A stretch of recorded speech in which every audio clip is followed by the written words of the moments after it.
So, Well, here's a guy who is a prominent songwriter.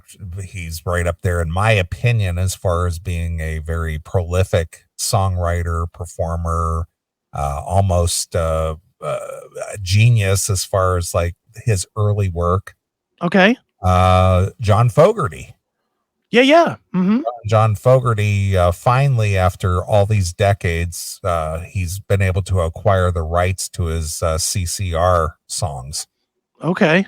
I don't know if you remember, back in the MTV days when he came back out with Old Man Down the Road. Sure. Out of left, what was it? Center field. Center field, yeah. Mm-hmm. Well, he had dropped out of the music business for over a decade. Right. Because of his problems with his former label, Fantasy Records. Right. And he couldn't get, he signed a bad contract as a young person. I think we've had Dawn on the show talking about, these artists who sign these contracts. And one of the phrases in the contracts is in perpetuity, which means forever and a day. Mm-hmm. And he basically was fighting for his rights to get his music back, or the rights to his music, and he just couldn't do it. Well, finally, after all these years, he's finally been able to get it back. That's good. Capping one of the longest and the nastiest legal battles in the music business history, John Fogerty has gained worldwide control of the publishing rights to his CCR songs more than 50 years after the songs were first released. Wow. 50 years later. Yeah. Fogerty has acquired a majority interest in the global publishing rights to his song catalog with the group, which includes Proud Mary, Fortunate Son, Bad Moon Rising, Up Around the Bend, Have You Ever Seen the Rain, and others from Concord. For undisclosed amount. A rep for the company confirmed to Variety. The news was first reported in Billboard. Now, you said you're not a fan of that era of music. Are you a CCR fan at all? Hits, I guess. I'll be honest. I don't think I've ever owned a record other than Centerfield, which I know is not CCR. I like Fortunate Son and The Old Man Down the Road. And, sure. I like the hits, but I'll be even like Fortunate Son. I like the Bob Seger version better. Okay. So I don't know. Does that make me a fan or not a fan? I don't know. I mean, Fogerty, you gotta think that CCR was a huge band at the time. Sure. And he wrote all the songs. Right.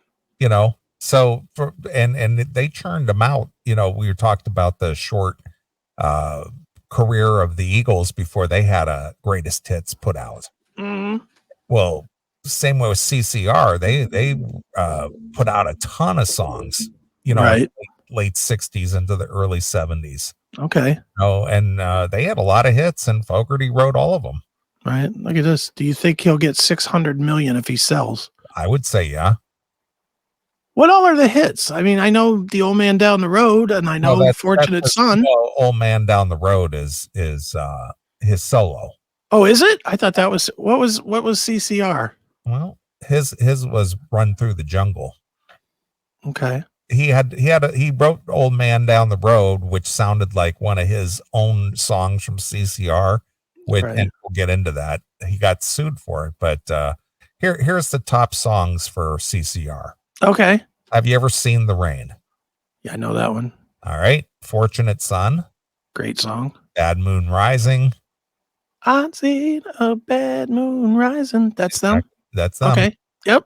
Proud Mary. Like the Proud Mary keep on turning. Yep. I thought that was like Ike and Tina. Well, he wrote it though. Oh, okay. Down on the Corner. Down on the corner. Lying in the streets. Yeah. Mm-hmm. Yep. Yeah. All right. Know that one. Green River. Know that one. Now Green River and Old Man Down the Road are almost identical. That's when he got into a lawsuit with his former label because they said he was plagiarizing himself. Right. And nice. And he won that lawsuit. It's like, how can I plagiarize myself? Yeah. Is that about Gary Ridgway? Yeah, Green River Killer. Yeah, is that about him? I'm asking. It's probably the same know. river, right? I don't think so. It has nothing to do with him. It's probably that river, though, right? Could be. Up around the bend. How's that go? Oh yeah. Okay. Who will stop the rain? I want to know. No, that's it. Have Have you ever seen the rain? Yeah. Yeah, I know that one. Looking out my back door. I know that one. I guess I do like CCR. then Run Through the Jungle. I don't know that I know Run Through the Jungle. Yeah, I probably will.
When the band plays Hail to the Chief, ooh, they point the cannon at you, Lord.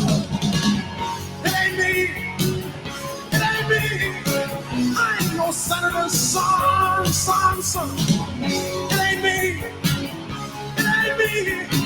I ain't no fortunate one. No. Some folks are born. Oh yeah. I'll take that one every time. All right. Well, he does a very, very good rendition of that. Sure. Plus, he's Bob Seger. Sure. Bob Seger, greater than John Fogerty. At least in my ears. All right.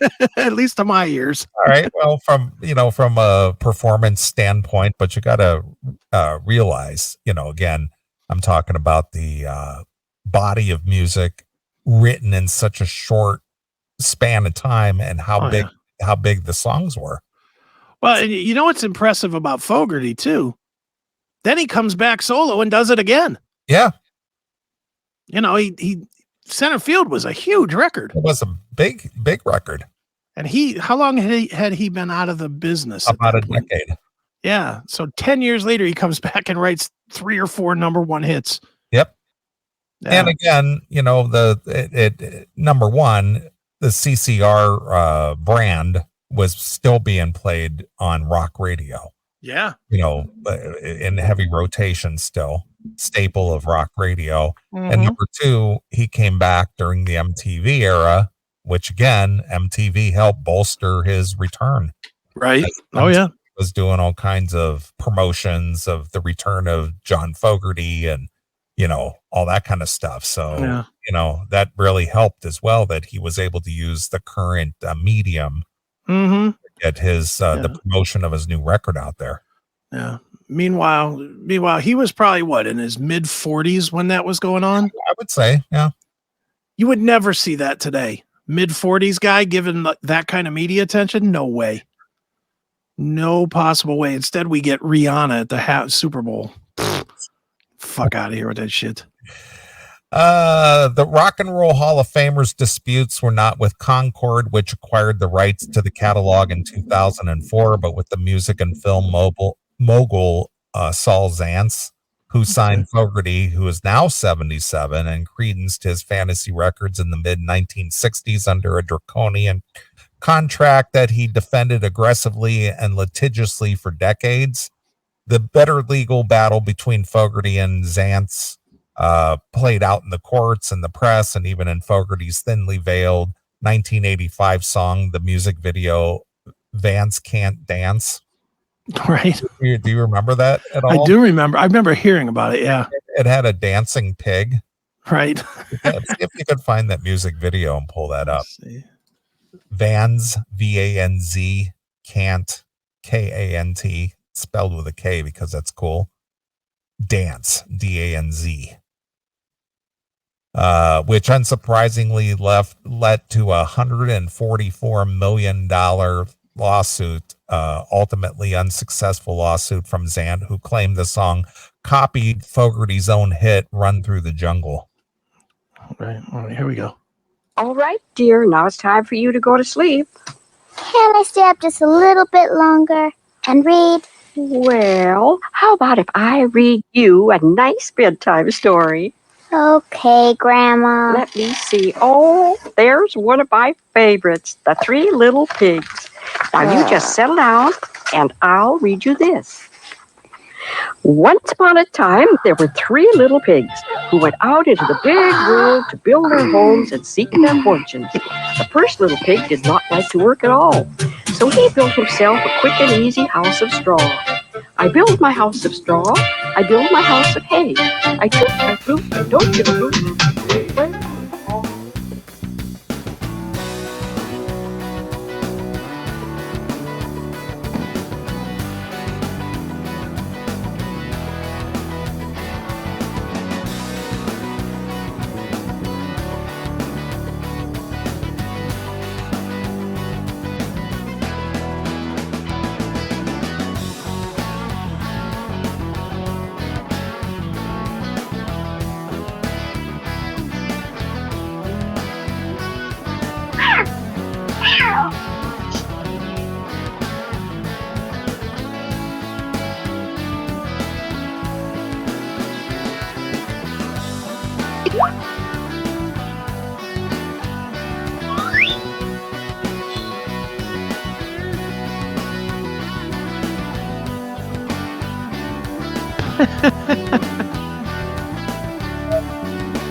Can you imagine seeing that shit about yourself?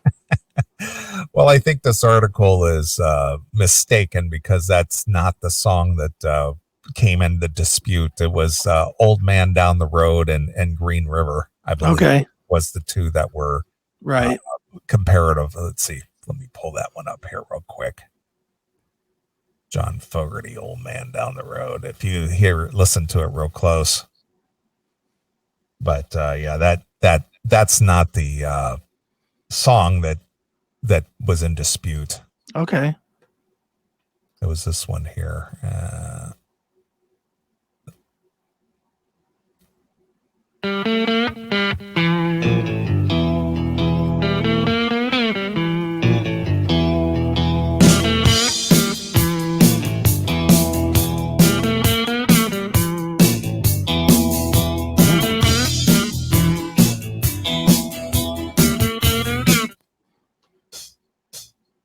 Oh, what happened? I hit the wrong song. Oops. I hit the wrong song.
Like you. Yeah.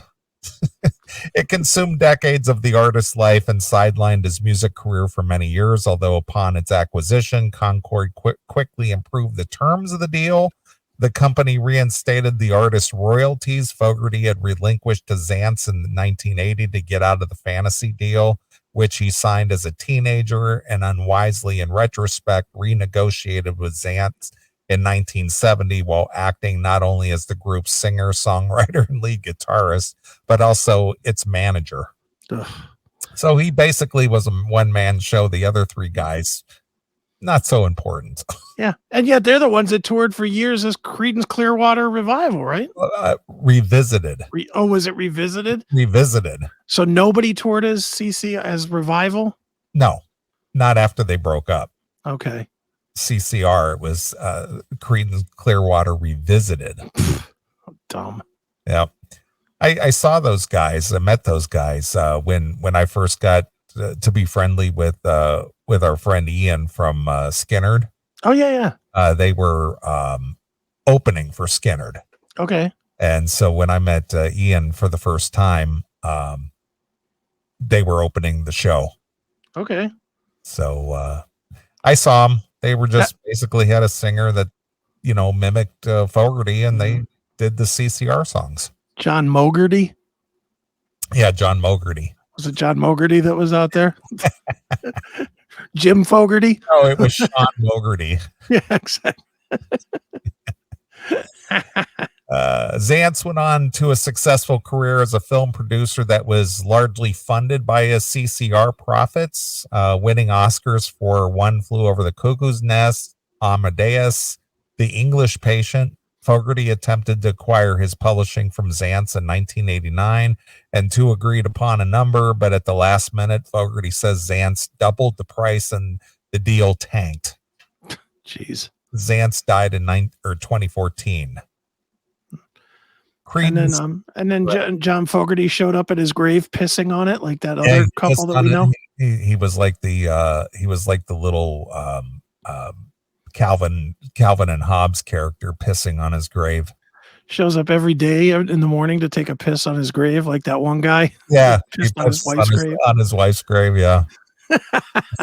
Creedence late 60s and early 70s heyday was huge. They reportedly sold more records than the Beatles in 1969, but freakishly brief. They scored an incredible top 5 singles, top 10 albums, 2 of them number ones in just over 2 years. Wow. But then faded just as quickly as the group splintered and finally split in 1972. No shit. Wow. Concord retains the CCR master recordings already in its catalog and will continue to administer Fogerty's share of the publishing catalog for an unspecified limited time. Fogerty owns the rights to the publishing and master recordings of his solo material. So I guess we'll see nothing but CCR songs and GMC commercials here in the next 6 months. Yeah, probably. The happiest way to look at it is, it isn't everything Fogerty said. It's not 100% win for me, but it's sure better than it was. I'm really kind of still shocked. I haven't allowed my brain to really actually start feeling it yet. Well, some publishing rights would have been reverted to Fogerty in a few years anyway under the U.S. copyright law, the 56-year rule. Fogerty and his wife manager Julie decided to acquire as many of the rights as they could. They brought in super manager Irving Azoff, who had managed Fogerty around 20 years ago, to help strike the deal. Julie Fogerty said Azoff called Concord chief Scott Pasucci and said, "Scott, you've made so much money on Fogerty.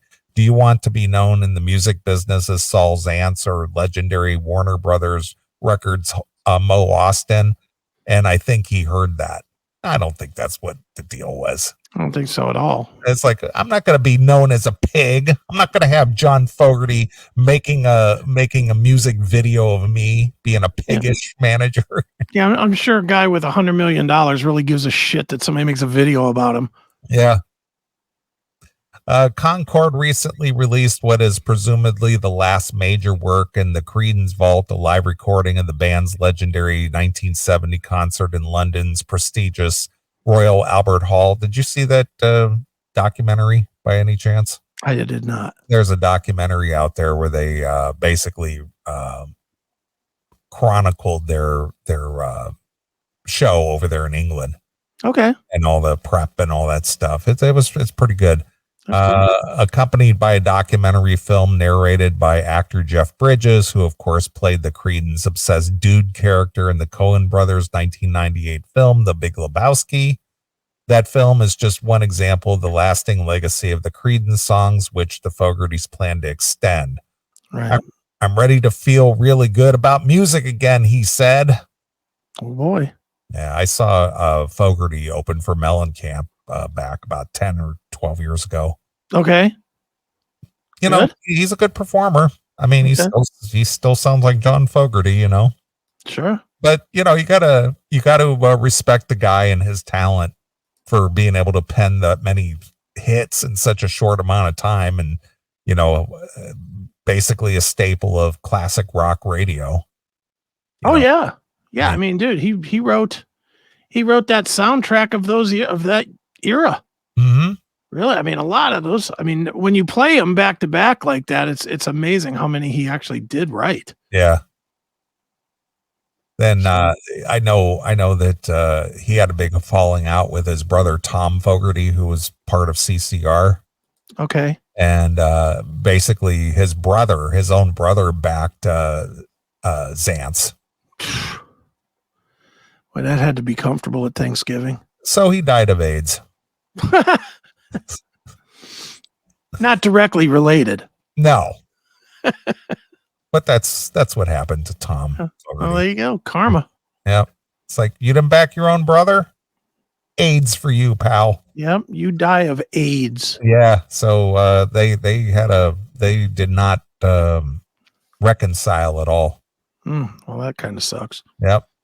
So that's the tragic story. And then of course, when CCR got voted into the Rock and Roll Hall of Fame, John Fogerty wouldn't play with the other guys from CCR. Of course not. Yeah. He was just like, they're just like, yeah, can't we just like this one for old time's sake, you know, get together and, you know, play at the, you know, Rock and Roll Hall of Fame? He's like, fuck you, pal. Fuck off. Yeah. So they Stu Cook and the other guy, I can't remember his name. I guess they got all pissy about it and they walked out. They got up and walked out. Well, that sucks. But yeah, I'm always curious. I'm a fan of these type of things that happen within bands that have become very successful, and it's just a what's the word I'm looking for? It's just a sickening thing that, you know, why can't you guys enjoy your successes together? Dude, You know, you guys obviously made a splash, but instead it's this infighting and it's about money. And, you know, and the thing is that the other guys benefited from the talent that John brought to the table. Yeah. You know, and instead of backing their bandmate and their, you know, supposedly their band brother, they backed this Saul guy. Yeah. They're looking for the quick buck instead of the long buck. It's like, let's you know, and I remember seeing in the documentaries and reading these over the years that, you know, John wanted to present a united front, and his own bandmates wouldn't back him up. Yeah. Well, it definitely sucks. And it probably cost, you know, on a selfish level, it probably cost us 20 good songs, 20 good favorites that could have been our, you know, a band that was that good, that quick could have still been putting out good songs for another 15 years. And obviously Fogerty proved it. Yeah. He proved that he could still write, you know, successful songs 10 years later. Sure. So how many songs did we lose in those 10 years? Yeah. When he was doing nothing. Yeah. When you're sitting around going to court. Yep. Ugh. Oh, well, that sucks. Yeah. All right. Well, I guess we'll take a little break. Okay. And we'll come back. So I'll let you pick a tune. All right. In honor of the trashiness of that story, how about if we go with King Cobra with the song Hollywood Trash from the album of the same name? All right. Hollywood Trash. Hollywood Trash. All right. We don't play King Cobra that often. No, not really. Not at all, actually. I mean, I have all their stuff. Yeah. We play it when they have a new record. Sure. Do they have a new record? No, not that I'm aware of. All right. It popped up in my playlist this week, and I wrote it down. I was like, all right, that sounds kind of cool. All right. Well, we'll play a few tunes. We'll come back and we'll play something. I interviewed that Marcy Free. Mark Free. Lucky you. I know. That was just a creepy interview. Yeah. I don't doubt it. Yeah, just like, dude, what's it like having your dick cut off? Yeah, that's the question you wanted to ask. Yeah.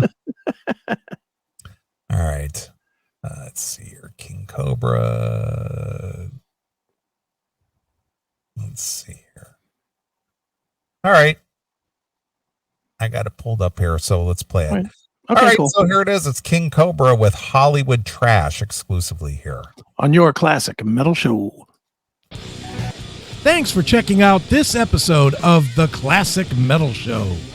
Get all of our episodes uncensored at www.theclassicmetalshow.com. Join us weekly from 9 p.m. till 3 a.m. Eastern at www.cmsradio.net. Participate in the live chat room at www.chatandkill.com. Once again, thank you for checking out The Classic Metal Show with Neeley and Chris. Hail and kill, fuck you, pal, and hand